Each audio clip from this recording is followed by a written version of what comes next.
So this is Toopy spatulatus, the duck-billed tree frog. I don't know much about them, but they're very curious and odd looking amphibians, anurans. You know, I didn't think I was going to see them as well, but just as with most of this Oaxaca trip, you know, it's full of surprises. Very fascinating. And just, you know, very ugly, but in a way kind of gorgeous. And they get quite a bit larger, but this is still what I would consider, you know, medium-sized adult. They have a nice loud call, but this guy is obviously pretty a little annoyed and a bit stressed, so we'll keep it to a minimum. But what a fascinating frog. So you'll never know what you find in the cover of darkness in the forest. I just happened to turn my head and I looked, and this beautifully camouflaged baby Tectonite iguana. Look at this thing, gorgeous. Yeah, it definitely is well camouflaged for sure. Wide awake, so I mean I definitely disturbed it.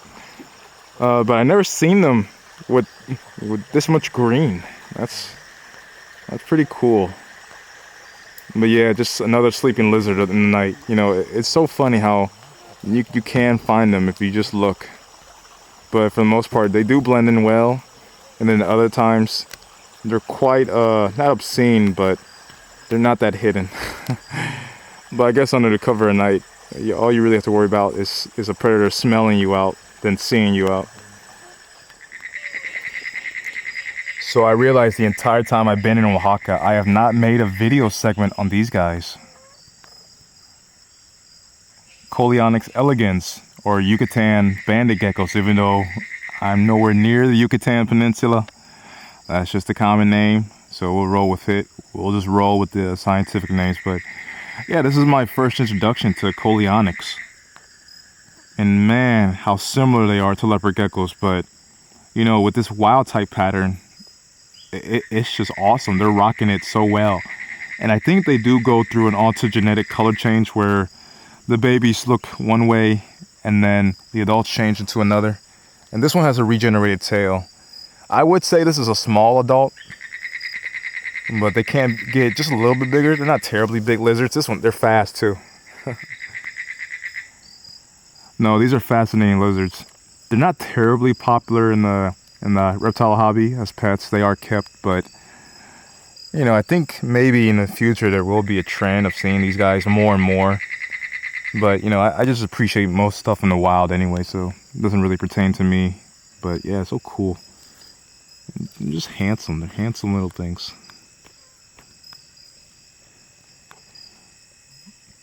Well, one odd thing I find is that a lot of times I see the paws of these, and like some of their paws tend to go white. Like a bit of it tends to just have white pigment. This one has it a little bit, but just an odd fact. I wonder why that is. But I'll let this beauty go. I got my shots and then we're good.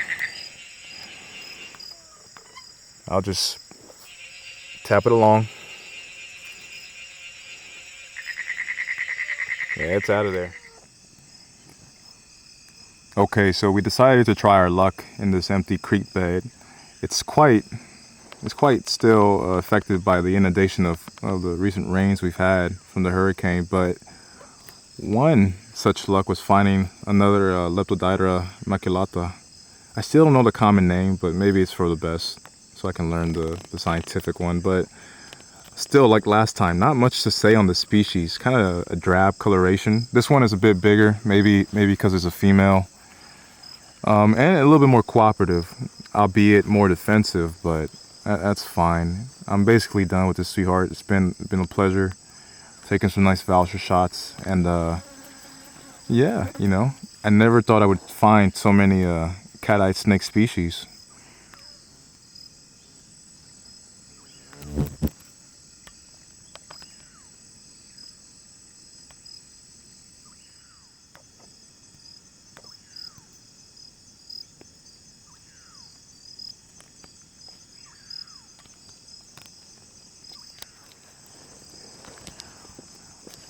I think a reason also this one's so passive is that it kind of has a full belly. I felt the underside on his venter, and Seems to have a couple lumps, more than likely some amphibians, some anurans.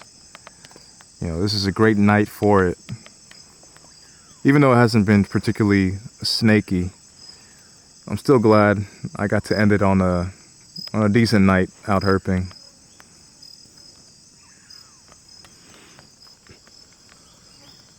So also along this creek bed, Isaiah, or as most people know him, Loopy, came in clutch with spotting this Mexican burrowing python, Loxoscemus bicolor. I can't even say out in the crawl. It was just laying on like a sandbank. I mean, it was so random how it was found, but hey, we'll take it. And you know, what a gorgeous species. One of my favorite. And yet another small one, as you can see by the hand comparison. But it doesn't take away from how incredible the species is. And the oil on water sheen is just incredible. All of them has had this.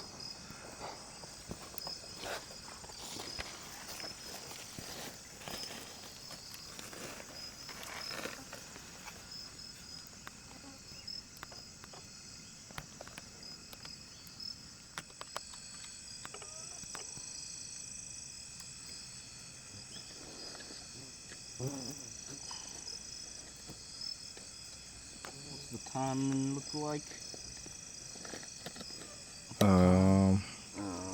12:30? 12:40? 40? 9er? Something. Yeah, I don't know. Time to go.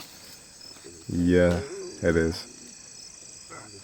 Man, I can't believe it's my third one too. Incredible. Yeah, that is nice. Beautiful. Seeing the same over and over again. Well, if it's like this one, I would like to see like a bigger one. Yeah, true to that. I got you, man.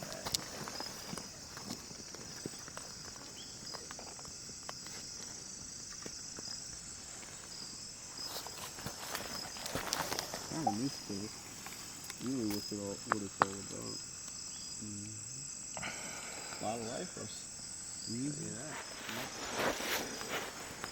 Lost. So Isaiah did the honors of releasing it, but it just looks so out of place on this sandbank. But it's going somewhere.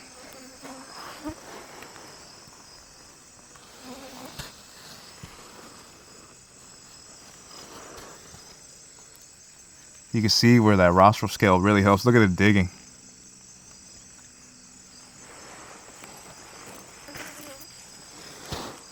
Right here, beginning of the trail here. All right, and now we're letting go of the Macilata.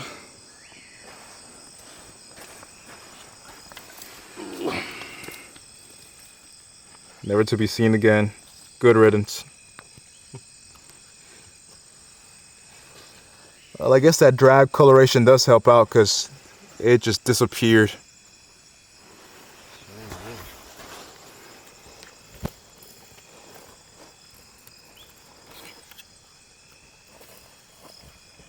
There it goes.